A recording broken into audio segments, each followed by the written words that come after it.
What if I told you that in parts of America, land is still selling for around $500 an acre? Not in 1987. Not in some dusty old government brochure nobody updated since fax machines were a personality trait. Right now, at a time when half the country can barely afford a parking space with emotional support mulch, there are still counties where you can buy actual land, real dirt, real acreage, real legal ownership, for less than the price of a mid-range used iPhone and one mildly regrettable trip to Costco, which sounds amazing for about 6 seconds. Then the normal part of your brain asks the obvious question, what's wrong with it? Because cheap land is never just cheap land, especially in America. If an acre costs less than your monthly grocery bill, the universe is probably trying to tell you something. Maybe it's the middle of nowhere. Maybe there's no water. Maybe the nearest gas station is far enough away to qualify as a long-distance relationship. Or maybe the land itself is fine. It's just sitting in one of the last corners of the country where almost nobody wants to live. That's the real point here. We're going county by county through some of the last places in America where land still hovers around that $500 an acre range, and looking at why. The strange thing about cheap land in America is that it almost never shows up at random. It follows patterns, usually very dry patterns, very empty patterns, very hope you enjoy driving 47 minutes for ice patterns. Most of the counties here are in the American West, places shaped by desert, distance, old ranch land, failed subdivisions, mining history, or the kind of geography that looks incredible in drone footage and gets less charming when the nearest hardware store is in another zip code. And that matters because a lot of people hear cheap land and imagine a secret loophole in the housing market. Some beautiful green paradise with no neighbors, no rules, no taxes, no problems, and a perfectly paved road leading to their future cabin of freedom. That is usually not what's happening. What's actually happening is simpler. A county has a tiny population, or a harsh climate, or a weak job market, or poor water access, or thousands of lots carved up decades ago in places where demand never really arrived. That's how you end up with land prices low enough to make Zillow look like it skipped a digit. So this is not a list of the best places to move tomorrow with zero downside. It's a list of the last counties where land can still be shockingly cheap, and where every low price comes with a reason attached. Sometimes that reason is inconvenience. Sometimes it's isolation. Sometimes it's 118 degrees in the shade and a road that looks more like a suggestion. Let's start with the place that feels almost custom-built for this conversation, Luna County, New Mexico. If America has a clearance aisle for land, Luna County is standing in it under fluorescent lighting, quietly asking if anyone wants 40 acres and absolutely no shade. This is far southwestern New Mexico, near the Mexican border, with Deming as the county seat, and only around 25,000 to 26,000 people in the whole county, most of them clustered around town. Outside Deming, it opens up fast. Flat desert, scattered scrub, distant mountains, long dirt roads, and the kind of empty space that makes your phone start rethinking its purpose. On paper, it sounds a little absurd. New Mexico is one of the poorest states in the country, but it's also one of the sunniest. Luna County gets a lot of clear days a year, which is great if your dream involves solar panels, a metal roof, and the general feeling that civilization should stay over there. Land here often shows up in old subdivisions and rural tracts where the math gets weird fast. Big parcels, low demand, very little competition, and suddenly Zillow is offering acreage at prices that make suburban buyers blink twice and refresh the page. Historically, the area was built around ranching, rail connections, and agriculture, especially around Deming, which still has a reputation for chili farming, pecans, and desert agriculture that exists mostly because humans are stubborn and irrigation exists. The county sits in the Chihuahuan Desert, one of the largest deserts in North America. And that is not just a nice geography detail. That is the whole plot. Because the catch in Luna County is water. Or more precisely, the lack of easy, reliable, cheap water.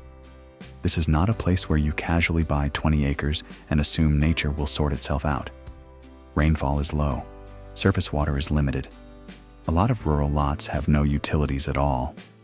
If there's no municipal connection, you're looking at hauling water, drilling a well if conditions allow, or setting up storage systems and discovering that your budget has enemies.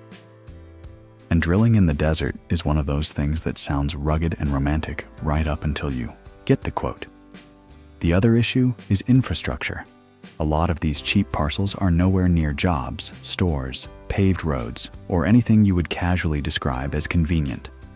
Some are leftovers from old land splits and speculative subdivisions where people once imagined booming desert communities that never really arrived. So yes, the land is cheap, but the price is being unusually honest. Still, if your goal is sunlight, space, low entry cost, and a place where nobody cares what color your shed is, Luna County makes sense in a very specific, very dusty way. It isn't cheap because it's fake. It's cheap because the desert sends an invoice eventually. If Luna County feels like America's bargain bin desert, Apache County, Arizona feels bigger, rougher, and somehow even more isolated. This is northeastern Arizona, a huge county with fewer than 70,000 people spread across an area larger than some states. A massive part of it overlaps with Navajo Nation, so this is not one of those places where you can just look at a map, point randomly, and assume every cheap parcel is simple. Land ownership here can get complicated fast, which is part of why the county feels so different from the suburban version of America. The landscape is wild in that quiet western way. High desert, mesas, open grassland, scattered rock formations, and skies so wide they make your problems feel slightly embarrassed to exist. Towns like St. John's, Springerville, and Egar give the county some structure, but large parts of Apache County are still deeply rural, with long distances between services and plenty of places where nearby means pack a snack. And that explains the prices. Apache County has long been known for cheap off-grid parcels, especially in remote subdivisions carved out decades ago. On paper, some of them look incredible. Large lots, low prices, mountain views, big sky, total silence. Then reality shows up in work boots. A lot of these parcels are far from utilities, far from jobs, and sometimes far from decent road access. Water can be an issue depending on the exact location, and winter at this elevation can be a lot less Arizona postcard, and a lot more, why is there snow on my cheap freedom? So yes, Apache County can absolutely give you that affordable land in the West fantasy. It also gives you the usual fine print, remoteness, infrastructure headaches, and enough empty space to remind you that owning land and living on land are two very different hobbies. If Apache County still feels like part of the American West, people occasionally remember Mineral County. Nevada feels like the part everyone drove past and forgot to come back for. This is western Nevada near the California line, with only around 4,000 to 5,000 people across a county bigger than some small countries people pretend to understand on maps. The county seat is Hawthorne, a desert town best known for one extremely Nevada detail. It sits next to one of the largest ammunition storage depots in the world. Because of course it does. This is Nevada. Even the empty places like to stay dramatic. The landscape here is classic Great Basin country. Long dry valleys, bare mountain ranges, alkaline flats, and the kind of horizon that feels like the loading screen at the end of civilization. It's beautiful in that severe, slightly threatening way the West does so well. Not lush, not soft, just open, dry, and honest. And that honesty shows up in land prices. Mineral County has had cheap parcels for years because demand is low, jobs are limited, and a lot of the land sits far from services, infrastructure, or anything resembling convenience. Hawthorne gives you the basics. Walker Lake gives the county one of its few dramatic natural landmarks. Beyond that, this is a place where space is abundant, and practical reasons to move there are selective at best. Water is part of the story too, because this is Nevada, and Nevada does not casually hand that out. The region is dry, groundwater can be a serious issue depending on the parcel, and off-grid living here is one of those ideas that sounds cinematic, right up until you start pricing tanks, deliveries, road access, and everything else your desert fantasy forgot to mention.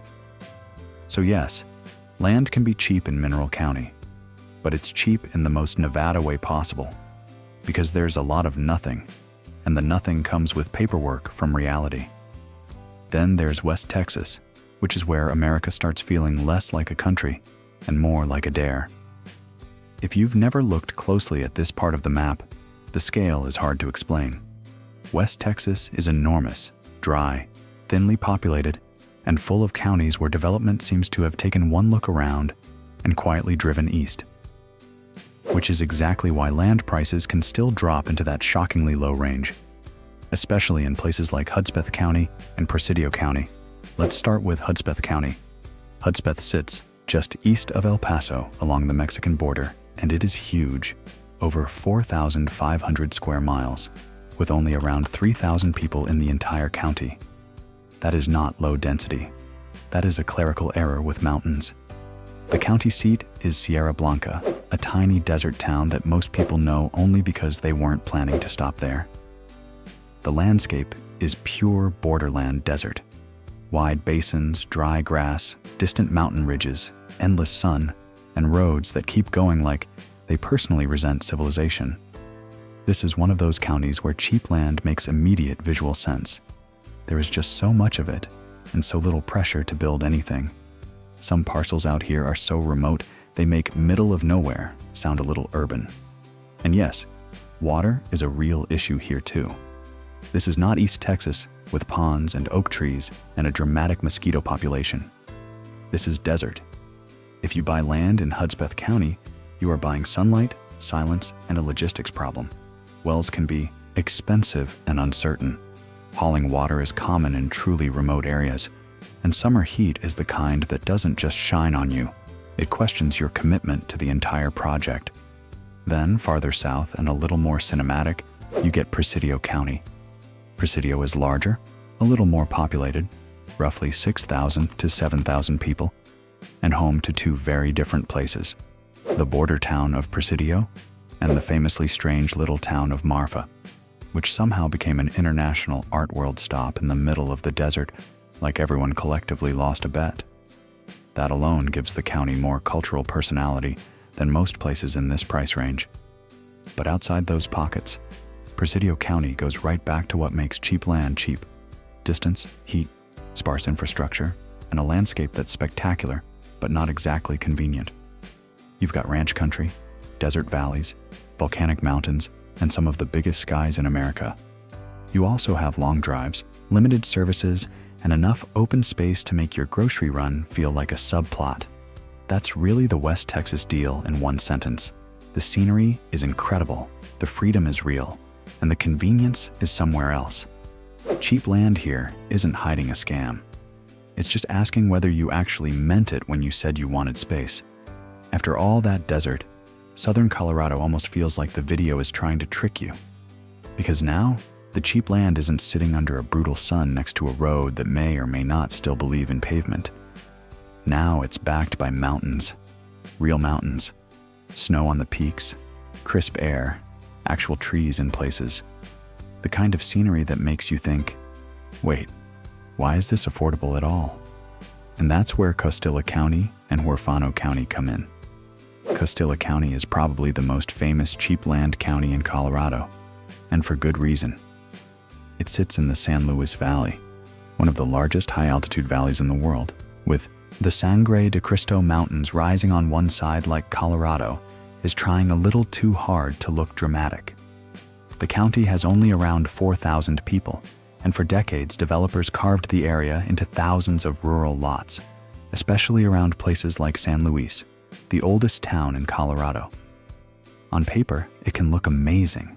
Mountain views, huge sky, cold winters, and land prices that seem weirdly low for a state people now treat like an outdoor religion. But the catch is the same old American classic: access and infrastructure. A lot of parcels are far from utilities, far from jobs, and sitting on rough roads in a place where winter does not play around. This is high elevation country. Cheap freedom here may come with snowdrifts, hauling supplies, and the quiet realization that Colorado living and remote vacant lot in Costilla County are not exactly the same product. Then there's Huerfano County, just to the east, with a bit more population and slightly more structure. Around towns like Walsenburg and La Veta, it's still rural, still scenic, still much cheaper than the better-known parts of Colorado. You get mesas, open plains, mountain backdrops, and old ranch country energy. But again, cheaper land usually means more distance, fewer services, and enough logistical fine print to humble anyone who got too emotionally attached to the view. That's the Southern Colorado formula. Beautiful enough to sell the dream, remote enough to explain the price. Then there's Lake County, Oregon, which sounds like it should be all forests, cabins, and people drinking artisan coffee next to a canoe. It is not that Oregon. Lake County sits in the far south-central interior of the state, and it's huge, over 8,000 square miles, with only around 8,000 people total. The county seat is Lakeview, a small high-desert town near the California line, and once you get outside it, the county becomes what much of inland Oregon really is: open rangeland, sagebrush, volcanic terrain, dry valleys, and long, empty stretches where the scenery is beautiful, but not especially interested in supporting your lifestyle. That's why land can still be relatively cheap here. This is not the wet, crowded, postcard Oregon of Portland fantasies and moss-covered dreams. This is high desert, with cold winters, hot, dry summers, limited job opportunities, and enough remoteness to keep demand low. You'll find ranch land, off-grid parcels, and old rural lots that look appealing right up until you remember that beautiful emptiness is still emptiness. Water, road access, and utilities can all become part of the conversation depending on the parcel. And like a lot of cheap Western land, the problem usually isn't that the land is fake or worthless. It's that it expects competence. Lake County is gorgeous in a stern, quiet way, but it's also the kind of place that asks, very politely, whether you actually wanted solitude or whether you just liked the idea of it on Zillow. And then we get to the one that sounds fake until you look it up: San Bernardino County, California. Because when most people hear cheap land in California, their brain files an immediate formal objection. California is supposed to be expensive, aggressively expensive. The kind of expensive where a shed in Los Angeles develops self-esteem and lists itself for $780,000. But San Bernardino County is a reminder that California is not one thing. It is a giant state with multiple personalities, and outside the coastal fantasy version people picture in their heads, there are enormous inland areas where the market behaves very differently. In fact, San Bernardino County is the largest county in the contiguous United States by area, bigger than 9 US states, which is a ridiculous fact and also a useful clue, because once a county gets that large, a lot of it stops being California in the Hollywood sense and starts being desert, mountains, military land, rail, corridors, old Route 66 towns, and long, empty tracts where heat and distance do most of the zoning for free. That's where the cheap land story lives. The parts of San Bernardino County that sometimes flirt with very low per-acre prices are usually nowhere near the California people are trying to move to. They're out in the Mojave Desert, around places like Needles, 29 Palms, Lucerne Valley, or the far-flung unincorporated areas where the landscape is all dust, rock, scrub, and sky. Beautiful in its own way, severe, cinematic, slightly apocalyptic, but not exactly convenient. And convenience is the whole point. A parcel might be California cheap because it's far from jobs, far from city services, far from major water infrastructure, and sitting in a climate that treats summer like a personal grudge. Water is a serious factor here too, especially for remote lots outside established communities. Add road access, utility costs, county rules that vary depending on where exactly you are, and suddenly that dream of owning land in California for the price of a used lawn tractor starts looking a lot more conditional. That's what makes San Bernardino interesting in this lineup. It gives you the biggest emotional contrast on the list. Because yes, cheap land in California does exist. It just exists in the version of California tourists did not come for. Same state, completely different reality. By this point, the pattern is obvious. The cheaper the land gets, the more the map starts feeling theoretical. What ties these counties together is not just low prices, it's distance. Distance from jobs, from water, from paved convenience, from the version of America that wants everything delivered tomorrow between 2 and 4 p.m. with real-time tracking and a polite text message. That's the trade. In Luna County, the problem is desert logistics and water. In Apache County, it's remoteness and complicated geography. In Mineral County, it's Nevada-level emptiness, which honestly deserves its own legal category. In Hudspeth and Presidio, it's scale, heat, and the fact that running errands can turn into a road movie. In Costilla and Huerfano, the view is gorgeous, but winter and infrastructure still want a word. In Lake County, Oregon gives you beauty with a side of practical isolation.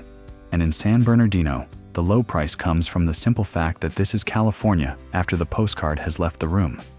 Cheap land is never random. It's almost always a deal between you and reality. You get the lower price. Reality gets to remove a few comforts. And honestly, that doesn't make these places bad. It makes them honest. The land isn't cheap because America forgot about it. It's cheap because living on it still requires something from you, besides a down payment and a Pinterest board. Maybe that's what makes these counties interesting. Not just that the land is cheap, but what that cheapness reveals. America is still full of space, a ridiculous amount of space, but affordable space usually lives in places that ask for competence, patience, tolerance for inconvenience, and a slightly unusual relationship with distance. That's what this whole video is really about. Not magic loopholes, not secret paradise, not move here tomorrow and become an off-grid king by Thursday. It's about the last parts of the country where land still feels like land, not just a financial product with granite countertops and an HOA newsletter.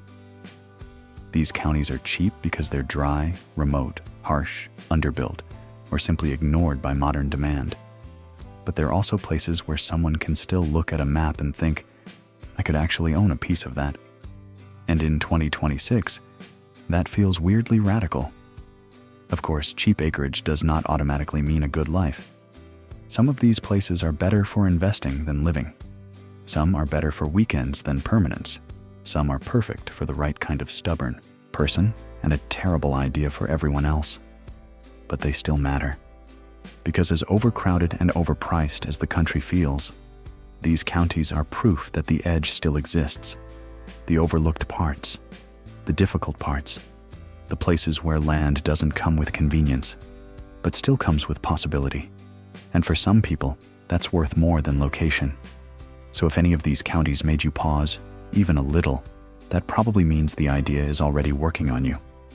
Not because you're about to move to the desert tomorrow and start hauling water like a pioneer with Wi-Fi, but because some part of you likes knowing these places still exist. The cheap land, the open space, the parts of America that still haven't been fully turned into paperwork. If you want more videos like this, forgotten counties, off-grid land, weirdly affordable corners of the country, and places where freedom still has dust on it, hit subscribe, because there are still a lot of places left to explore. And some of them are even stranger than this. I'll see you in the next one.